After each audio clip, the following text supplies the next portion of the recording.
로마서 8장 28절 다 찾으셨으면 아멘. 우리 한 목소리로 같이 읽도록 하겠습니다. 크게 읽읍시다. 내 귀에 들리도록 시작. 이와 같이 죄송합니다. 같이 읽읍시다. 시작. 우리가 알거니와 하나님을 사랑하는 자 곧 그의 뜻대로 부르심을 입은 자들에게는 모든 것이 합력하여 선을 이루느니라. 다시 한 번 더 크게 읽읍시다. 시작. 우리가 알거니와 하나님을 사랑하는 자 곧 그의 뜻대로 부르심을 입은 자들에게는 모든 것이 합력하여 선을 이루느니라. 아멘. 우리 옆 사람과 인사합시다. 합력하여 선을 이루십니다. 서로 인사합시다. 지난주에 고신 교단 총회에서 주관하는 총회 업무 세미나 또 교회 헌법 연수 과정을 수료하고 왔는데 거기 가서 이제 세미나를 듣는 중에 잠시 쉬는 시간이 있었어요. 근데 한 목사님에게 전화가 왔습니다. 이 목사님이 전화 오면 항상 여보세요 이러면 할렐루야 이래요. 그래서 우리 지민이가 한번 만났는데 이 목사님을 할렐루야 목사님으로 이야기를 할렐루야 목사님 덕분에 압력솥에서 잘 지내고 있습니다 그러더라고요. 압력솥에서 잘 지내고 있습니다. 목사님 감사합니다. 이거보다 더 목소리가 더 커요. 근데 밝은 목소리로 항상 이분은 안부를 전해요. 이 목사님이 섬기는 교회는 정말 압력밥솥이에요. 정말 강한 압력솥. 상식을 넘어 비상식적인 당의 장로님들이 자기 마음대로 교회를 좌지우지하는 교회예요. 아버지 장로님은 원로 장로님이고 큰아들 장로, 작은아들 장로, 사이 장로 이렇게 해서 아버지와 아들이 당회원이에요. 그리고 목사님이 그 가운데 계세요. 근데 중요한 건 아버지와 아들 장로가 사이가 안 좋아요. 그래서 그 사이에 목사님을 딱 끼워넣고 고래와 고래 싸움에 새우를 딱 끼워넣고 등 터지게 만드는 그런 교회입니다. 제가 다 설명할 수 없어요. 너무 황당해서 교회인가? 근데 이 목사님은 이 힘든 교회에서 잘 견디고 있어요. 갈 곳이 없어서 견디는 것이 아니라 하나님이 허락이 없고 또 그 다음에 사명이기에 견디는데 이 견딤 속에서도 뭘 하고 있느냐? 영혼 구원을 하고 전도를 하고 사람을 세워가는 그 사역을 하는 거죠. 이분의 사모님이 저의 후배인데 대학교 후배인데 너무 몸이 아파가지고 한참 동안 힘들었던 그 스트레스로 고생하는 그 모습들도 봤습니다.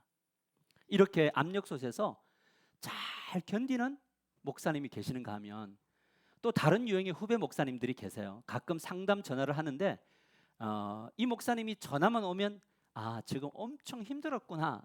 전화 안 힘들 때는 전화를 안 해. 근데 힘들 때만 전화를 해요. 이 서울에 있는 중형교회에서 사역을 하는데 늘 전화만 하면 힘들대요. 목사님 힘들대요. 어떻게 해야 될지 모르겠대요. 그래서 도대체 뭐가 그렇게 힘들어요? 라고 물어봤더니 하는 말이 뭐냐면 저는 이 교회에서 인정을 못 받아요. 정말 열심히 일하는데 제가 봐도 사역이 너무 많아요. 한 사람이 하기에는 너무 많은 사역을 하고 있는데도 담임 목사에게 또 동료 교역자들에게 더군다나 성도들에게 인정을 못 받는다라고 생각하는 것 같아요. 여러분 이 누군가에게 인정을 받지 못하는 교회를 사역하면서 목회자가 성도들에게 인정을 받지 못하는 이 압박은 어마어마한 거거든요. 이게 심하면 어떻게 되느냐? 공황, 장애까지 가는 목회자들이 되게 많이 있어요.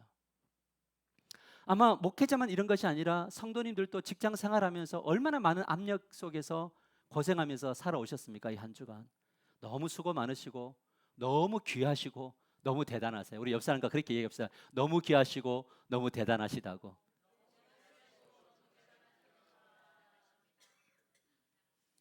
여러분 근데 우리가 살아가는 현장을 보면 같은 압력인데 다른 결과를 가져오는 분들이 있어요. 같은 상황 속에서 어떤 분들은 무너지고 어떤 분들은 더 깊어지고 더 성숙되어져 가더라는 거예요. 똑같은 공간에서 무너지는 분이 있는가 하면 어떤 분들은 더 깊어지고 더 성숙되어져 가요. 여러분 무엇이 이런 차이를 만들어낼까? 그것은 해석의 프레임, 해석의 구조가 이 차이를 만들어낸다는 거예요. 압력을 견디는 힘은 그 압력을 어떻게 해석하느냐가 훨씬 더 중요하다. 해석이 문제의 크기를 결정해요. 해석이 관계를 견고하게 하든지 관계를 무너뜨려요. 문제를 보는 관점, 즉 하나님의 중심으로 해석하는 인생은 반드시 승리하고 반드시 성장하고 깊어지는 놀라운 역사가 일어나게 될 것을 믿습니다. 오늘 이 부분을 함께 나누려고 합니다. 그래서 오늘 말씀의 제목이 뭐냐면 해석이 바뀔 때 압력을 견딘다, 이렇게 정했어요. 같이 읽어봅시다. 시작. 해석이 바뀔 때 압력을 견딥니다. 야고보서 1장 2절을 보면요, 이렇게 말합니다. 보세요. 같이 읽어볼까요? 시작. 내 형제들아, 너희가 여러 가지 시험을 당하거든. 야고보 사도는 성도들에게 현실적인 이야기를 던집니다. 화두를 딱 던져요. 뭐냐면 우리가 살아가는 현실에는 여러 가지 시험이 있다, 이런 거죠. 근데 여기서 말하는 여러 가지 시험이란 어떤 거냐면 이런 거예요. 경제적 압박, 관계의 갈등, 화면 넘겨주세요. 질병, 억울함, 그 다음에 영적인 공격, 어떤 정서적인 소진, 믿음의 흔들림, 신앙적 유혹과 같은 것들이에요. 여러분, 이것 말고도 시험의 종류는, 압박의 종류는 너무 다양하다는 거예요. 그런데 흥미로운 점은 이 야고보가 이 시험을 뭐라고 하냐면 우리가 여러 가지 시험을 만난다 이렇게 하지 않고 여러 가지 시험을 당한다, encounter라는 단어를 썼어요. 이 단어는 뭐냐면 단순히 만남의 의미가 아니라 뭐냐면 불시에 갑자기 준비되지 않았는데 찾아오는 여러 가지 어려움이라는 거죠. 병원에 가서 몸 괜찮은데, 병원에 가서 검진을 받았는데 큰일입니다. 큰 병원 가십시오. 이것은 우리가 예측했던 것이 아니라 갑자기 나에게 마치 펀치를 갑자기 날린 것처럼 얻어맞는 그런 어려움이죠. 당하는 거죠. 그런 의미에서 이 당했다라고 하는 표현은 너무 정확합니다. 그렇습니다. 우리가 당하는 시험의 종류는 다양하고 그 강도도 너무 달라요. 어떤 분은 크로키 상태에 가는 시험을 당하는가 하면 어떤 분은 견딜 만한 시험을 당하기도 합니다. 우리가 살아가는 삶의 현장은 전방위적으로 뭐냐면 시험 들 것들로 가득하다라는 거예요. 이것이 현실입니다. 우리 가운데 여러 가지 시험을 당했던 분들도 있고 지금 당한 분들도 있습니다. 여러분, 우리 미래가 두려운 것은 뭐냐면 저분이 당하고 있는 것이 혹시 나에게 오지 않을까?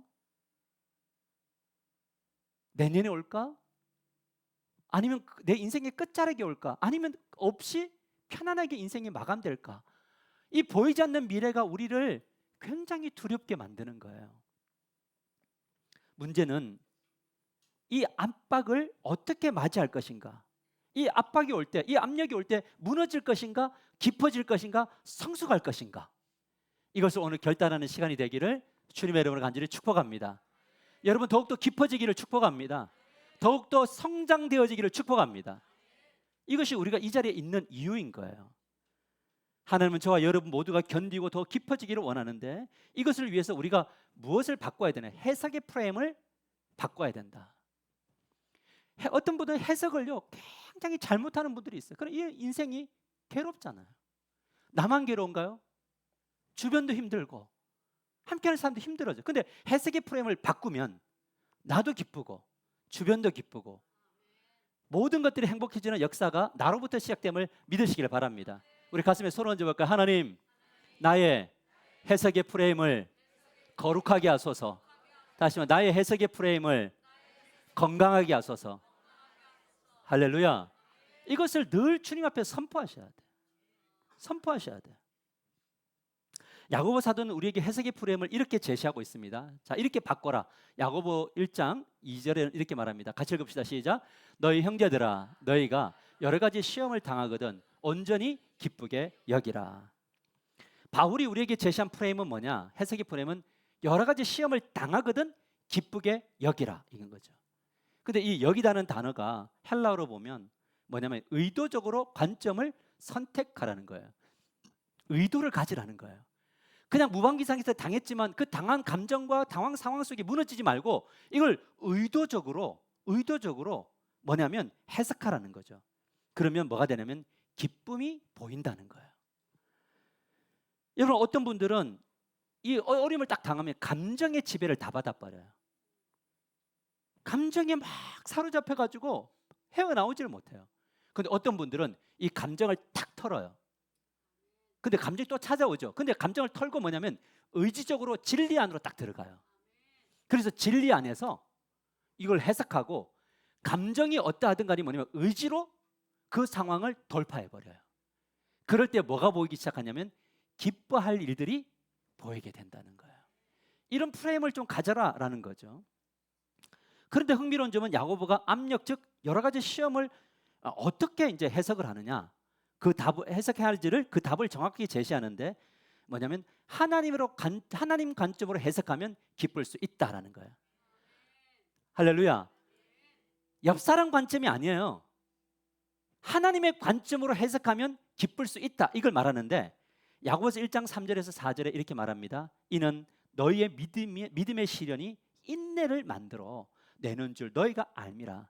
인내를 온전히 이루라. 이는 너희로 온전하고 구비하여 조금도 부족함이 없게 하려 함이라. 여러분, 하나님이 우리를 어떤 사람으로 만들려고 하냐면 조금도 부족함이 없는 사람으로 만들려고 구원하신 줄 믿으시길 바랍니다. 여러분, 우리가 하나님 앞에서는요 참 부족함을 자주 자랑해야 돼요. 근데 사람들이 우리를 평가할 때는 저분은 조금도 부족함이 없는 인격과 성품과 실력을 갖춘 분이야 라고 하는 그 평가가 사람들에게 주어지게 되기를 주님의 이름으로 간절히 축복합니다. 겸손은 어디서만 하라? 누구한테서만 하라? 하나님 앞에서만. 세상 속에는 어떻게 산다? 당당하게. 여러분, 그러려면 뭘 해야 되냐? 여러 가지 시험을 나올 때 제일 중요한 첫 단추가 뭐냐면 견디는 거예요.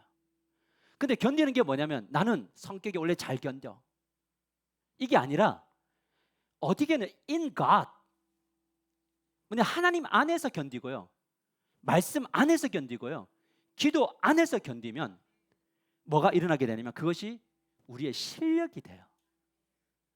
그래서 하나님 안에서 견디는 분, 말씀 안에서 견디는 분, 그 다음에 기도 안에서 견디는 분들은 딱 봐도 뭐가 나요? 영적인 내공이 나와요. 잠시 흔들렸다가 그걸 딱 차고 가는 힘을 가지고 그 상황을 돌파해 나가요. 여러분, 견디는 것이 왜 중요한가? 그건 우리가 믿는 하나님은 모든 것을 선으로 바꾸실 것이기 때문에 견디셔야 돼요. 답시다. 하나님은 모든 것을 선으로 바꾸시는 분입니다. 로마서 8장 28절 나에게 주신 말씀으로 읽습니다. 시작. 우리가 알거니와 하나님을 사랑하는 자 곧 그의 뜻대로 부르심을 입은 자들에게는 모든 것이 합력하여 선을 이루느니라. 할렐루야. 하나님은 모든 것을 유익하게 만드는 분이에요. 여러분, 죄도 유익하게 만들까요? 아니에요? 아니에요. 죄도 유익하게 만들어요. 여러분, 우리 죄 지을 수 있나요? 지을 수 없나요? 우리는. 그럼 우리 다 죽어야 되잖아요. 안 돼요? 죄를 짓는데 죄를 지으면 이 죄값을 받게 돼요. 그럼 괴로워요? 즐거워요? 여러분, 죄를 지었는데 막 즐겁고 죄를 지었는데도 막 행복하고 기쁨이 넘치고 막 죄 짓고 왔는데 여기서 막 감상금 내고 죄 짓고 왔는데도 막 손 들고 이렇게 찬양하는 분 있어요? 없어요?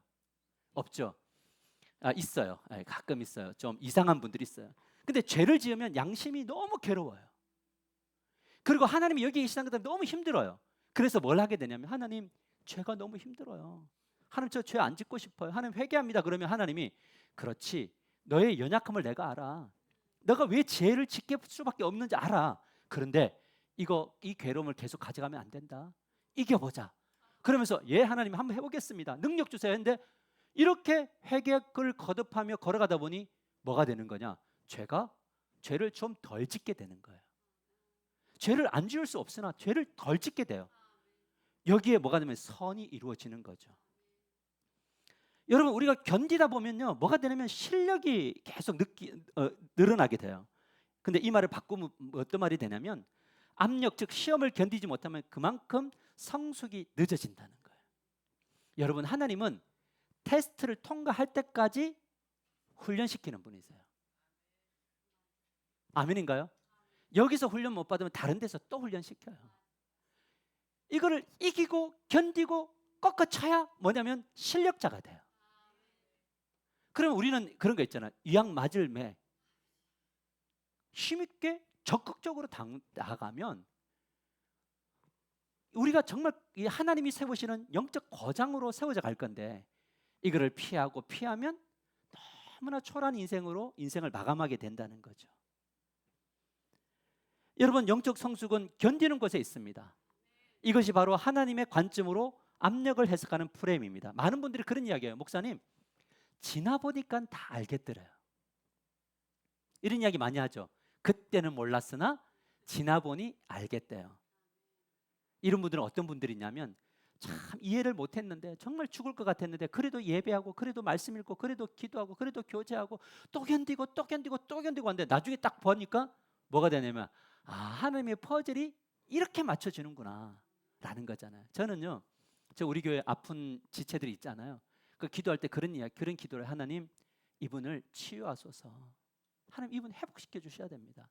그러면서 제가 그분들에게 이런 권면해요. 집사님, 권사님, 이 연약함이 회복되면 집사님과 권사님 옆에 당신처럼 연약하고 힘든 분이 붙을 건데, 그때 말보다 손 한번 꽉 잡아주시면 그게 위로가 될 겁니다.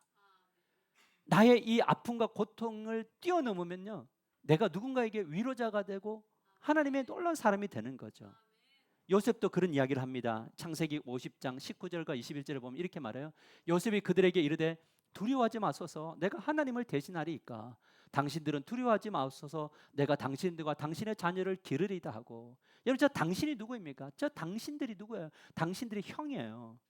이 형이 어떤 사람들입니까? 자기를 미워해서 노예로 팔았던 사람이고, 자기가 그 두려움과 속된 말로 개고생하는 그 자리로 밀어넣었던 형들이에요. 저 형들만 없었으면 내가 노예가 될 필요도 없고, 저 형들만 없었으면 내가 뭐 할 수 없냐면 감옥 갈 필요도 없는 거죠. 내가 저 인간만 아니면 내가 고민할 수 없고, 이렇게 힘들게 살지 않고, 내가 저것만 아니면 내가 이렇게 행복할 텐데 했던 그 당신이란 말이에요. 그래서 이 당신에게 뭘 하고 있냐면 위로하고, 오히려 더 그들에게 두려워하지 말라고 위로하는 사람으로 바뀌어 있다는 거죠. 여러분, 어떻게 이런 수준에 도달하게 되었냐? 그것은 고난을 해석하는 프레임이 바뀐 거예요. 요셉은요, 처음에 딱 생각해 보십시다. 노예로 팔려가지고 빨개 다 벗고, 그 건장한 청년이 벌거벗은 몸으로 막 이제 묶여가지고 질질질 끌려가는데, 동물들하고 앞으로 어떤 일이 벌어질까? 누구를 만날까? 어떤 고생을 할까? 혹시 가다가 죽지는 않을까? 이런 두려움 속에 갔다가 또 노예로서 팔리게 되고, 노예로서 또 억울한 일을 당하고, 또 감옥에 들어가고. 여러분, 우리 같으면 그 고난의 세월을 보내면서 일을 갈 거예요. 뭐냐면, 나는 반드시 노예로부터 해방된다. 그리고 나는 나는 가나안 땅으로 간다. 그리고 우리 형 새끼들 다 죽인다. 매일 복수의 칼날을 갈고 막 무술을 연마하고 재력을 가지고 해서 오로지 복수 하나 꿈꿀 수 있어요. 그런데 요셉은 이 프레임을 바꿔요. 하나님, 미래가 두렵습니다. 하나님, 어떻게 해야 됩니까?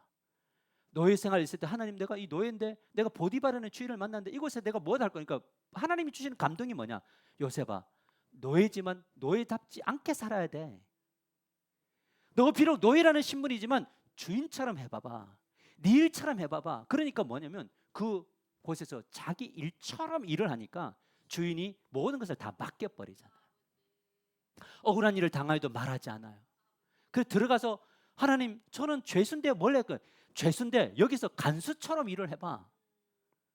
그러니까 간수들에게 받는 거잖아요. 우리가 인생을 살아가면서 직장 생활을 하고 사업을 하고 어떤 현장에 서 있더라도 너가 주인처럼 일을 해봐봐, 너가 너 일처럼 해봐봐 라고 할 때 그곳에 하나님의 놀라운 역사가 나타난단 말이죠. 그랬더니 어느 날 총리가 된 거죠.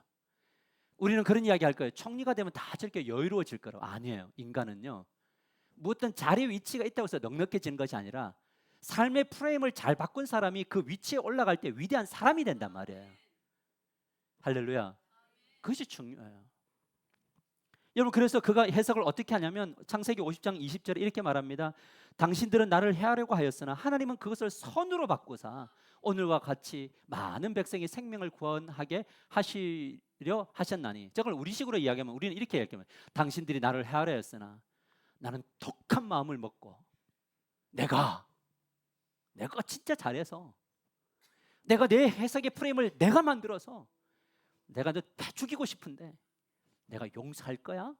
이렇게 할 거예요. 근데 거기에 뭐가 빠졌냐면 하나님이 빠졌잖아요. 근데 요셉은 거기 하나님이란 이름을 딱 넣어서 하나님이 바꾸셨다. 그러면 우리 안에 있는 불행, 우리 안에 있는 선, 우리 안에 무너짐 속에 누가 개입하고 계신다는 것?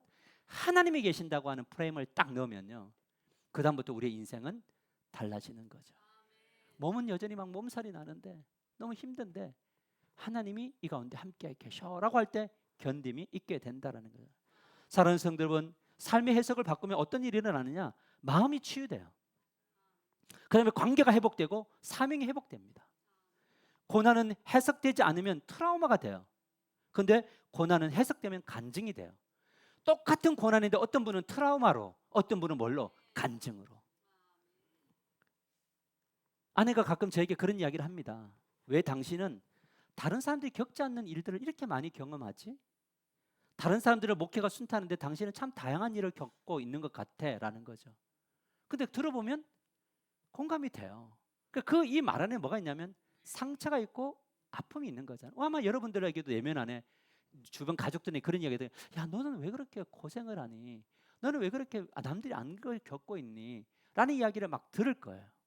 자, 이것은 뭐냐면 이 소리를 트라우마로 가져갈 거냐, 이 소리를 간증으로 가져갈 거냐, 이 기로에 우리가 서 있다는 거예요.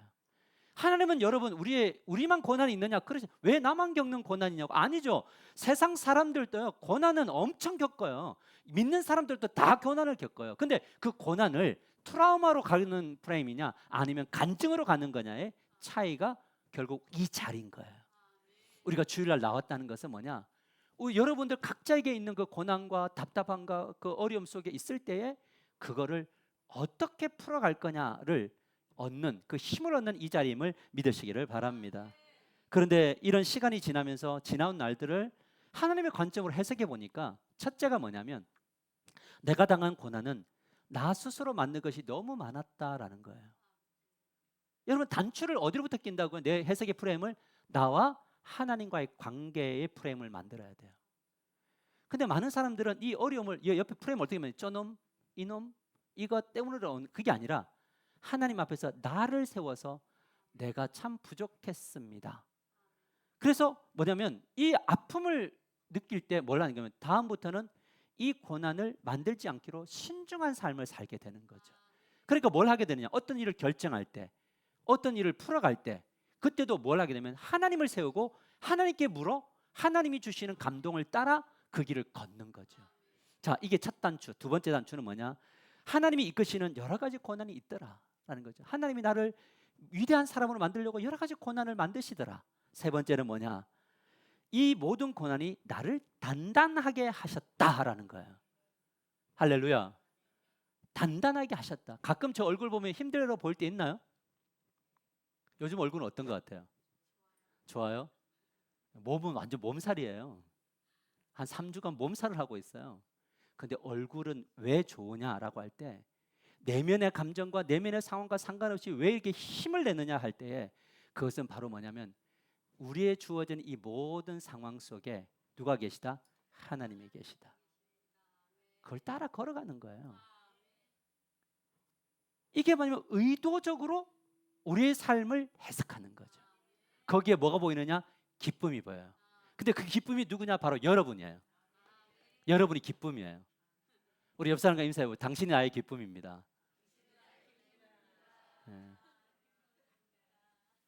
찰싹 달라붙어 있으세요. 뭐 이런 거 이야기하세요. 그렇다 보니까 뭐가 되면 이제 이런 걸 알다 보니까 그럼 내가 주님을 위해서 뭘 해야 될까 할 때 본질에 충실한 목회를 해야 되겠구나. 그러니까 한 목사님이 저에게 그런 이야기 하더라고요. 목사님은 제가 교제를 해보니 뭐냐면 목사님은 방법을 전하는 목사가 아니래요. 하성원 목사는 뭐냐면 원리를 가르치는 목사래요. 여러분 방법은요 다 달라요. 하나님께 나아가는 접근하는 방법은 다른데 원리는 다르지가 않아요. 그래서 주님이 이런 이야기했어요. 새 포도주는, 이 원리는 새 부대에 담으라는 거예요. 이 새 포도주는 뭐냐면 복음이죠. 이 복음을 새 부대에 담아야 되는데 유대인이라고 하는 부대에 이 복음을 담을 수가 없어. 그러니까 유대라고 하는 포대를 버리고 이제는 복음을 담을 새로운 교회라고 하는 부대를 담아서 이 복음을 담아야 역사가 나타나는 거야. 이런 이야기 하잖아요.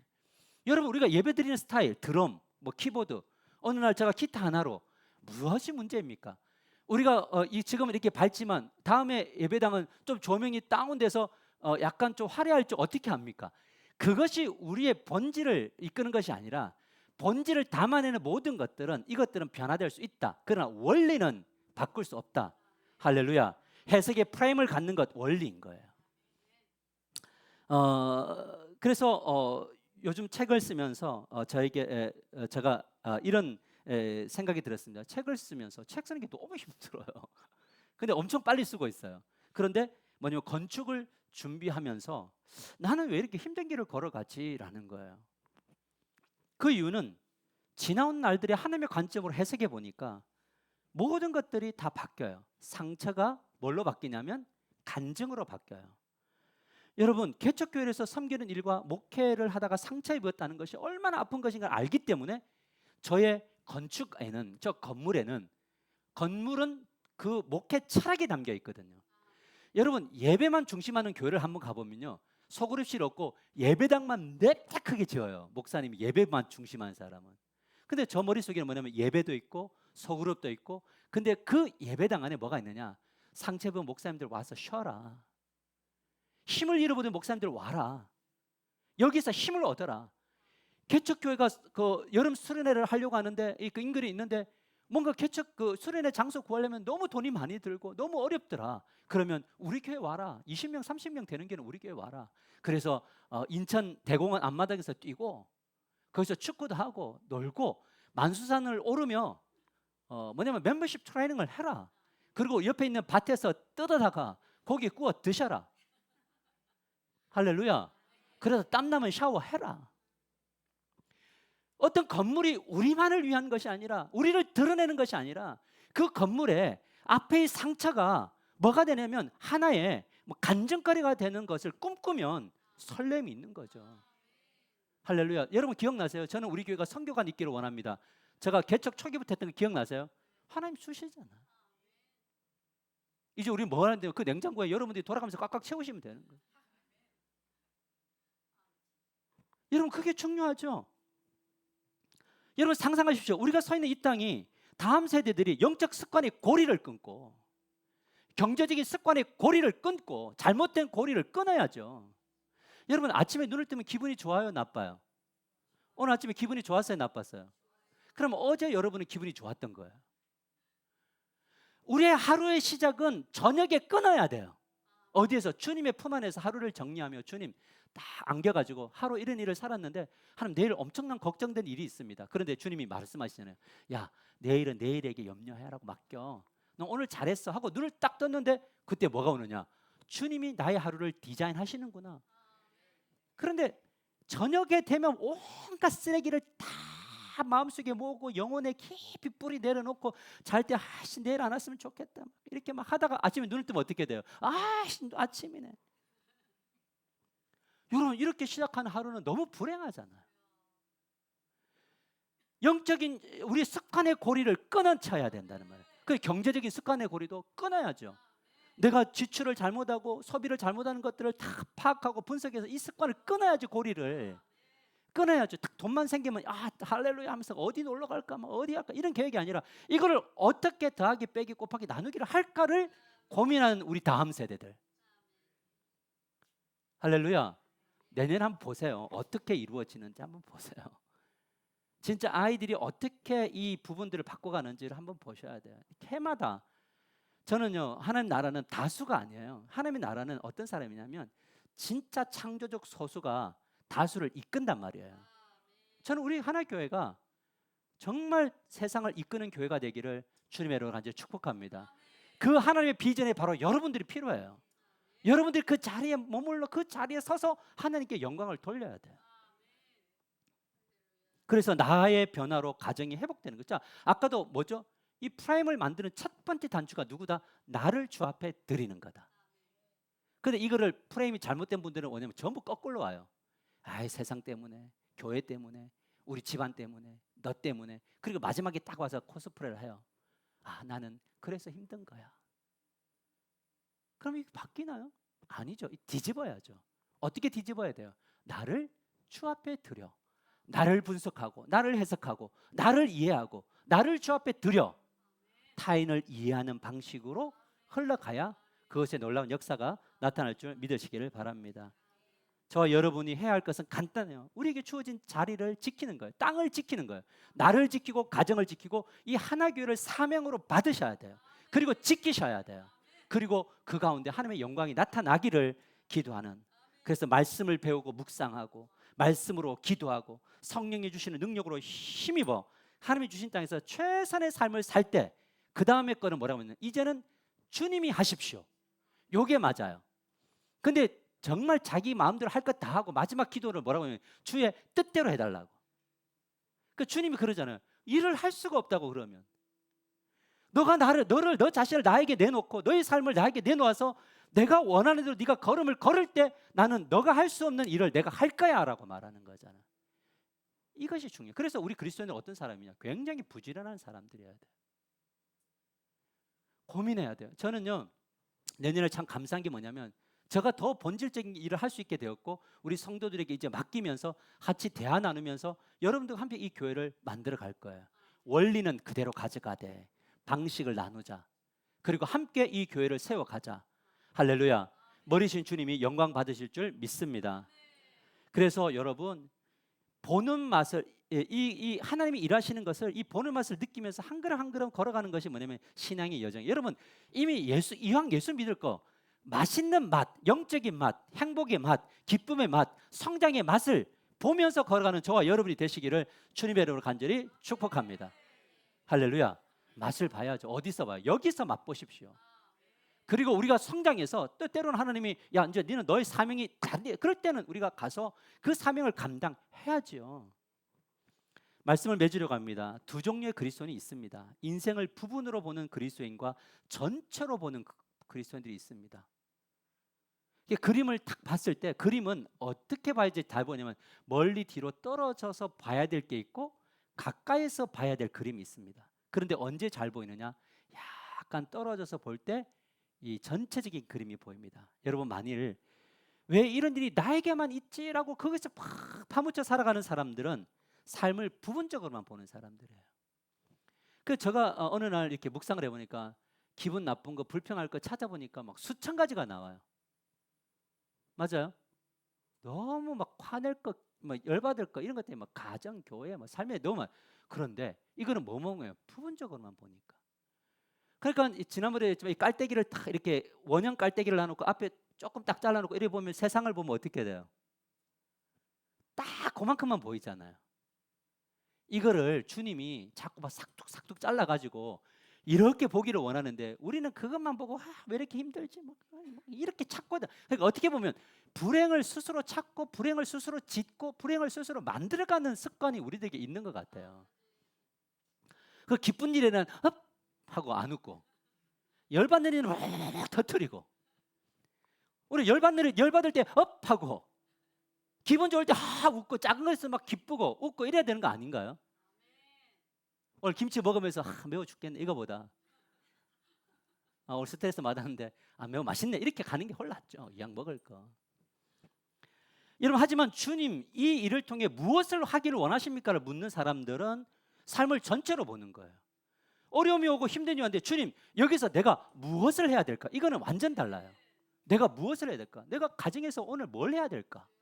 여러분 하루를 열고 집에 돌아오면서 내가 집에 가서 뭘 해야 되지? 생각을 하고 오는 사람하고 온갖 다 짊어지고 나는 오늘 가서 보상받을 거야. 오늘 딱 집에 가면 밥 차려 있어야 되고 집에 가면 깔끔해야 되고 집에 가면 화내야 되고 이래갖고 딱 왔는데 집이 좀 안 돼 있으면 어떻게 해요? 완전 열받죠. 근데 그게 아니라 내가 집에 가서 뭘 해야 될까? 이런 거예요. 우리 교회 박동모 집사님은 항상 집으로 돌아갈 때 내가 집에 가서 뭘 해야 될까를 고민하고 가는 분 같아요. 기준을 너무 높여놨어. 저분하고 많이 친하면 안 돼. 그러나 우리 남편을 변하기를 원하시는 분들은 저 남편에게 보내셔야 돼.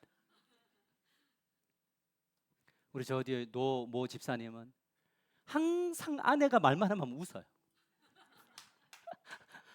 별로 웃기지 않는데 막 웃어요. 얼굴만 봐도 좋아요. 삶을 어떻게 볼 거냐, 어떻게 해석할 거냐, 내가 무엇을 할까를 고민하고 교회에 오면 뭐가 되냐면 내가 오늘 교회 가서 어떤 말씀으로 위로를 받지?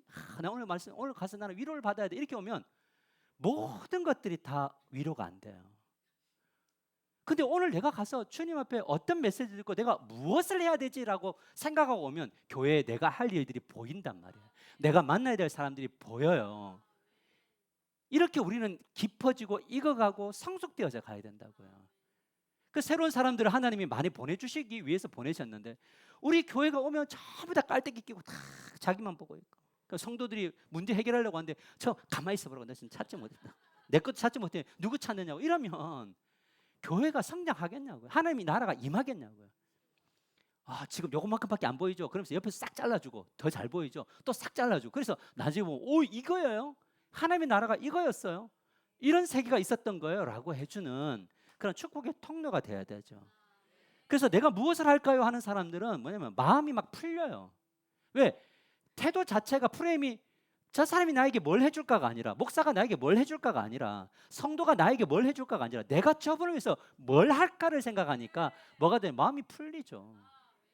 그리고 관계가 회복되겠죠. 하나님이 나에게 맡긴 사명이 보이고 영적으로 막 성장하겠죠. 여러분 기억하십시오. 해석은 우리의 선택이에요. 따라서 해석은 나의 선택입니다. 그 선택이 성숙과 미숙을 가른다고요.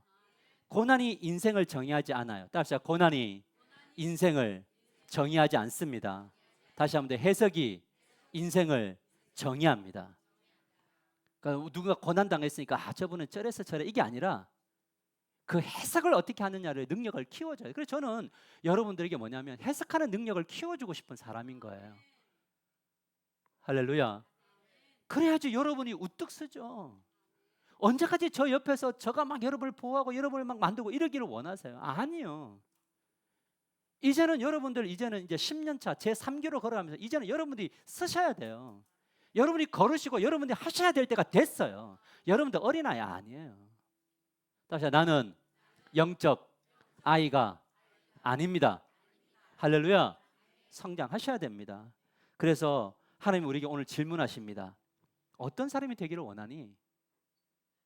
나는 왜 이 모양인가? 이런 사람 되기를 원하니? 아니면 내가 주님을 위해서 무엇을 할까라고 하는 그런 위대한 사람이 되기를 원하니? 라고 말씀하세요. 이 질문에 대한 답을 우리는 가졌고 어떻게 걸어가야 될지 알게 되었습니다. 이제 우리가 기억해야 될 것은 해석이 바뀔 때 압력을 견딘다. 따라합시다. 해석이 바뀔 때 압력을 견딥니다. 우리 다 같이 눈을 감고 여러분 자신 안에 있는 압력이 뭔지, 여러분 가정 안에 있는 압력이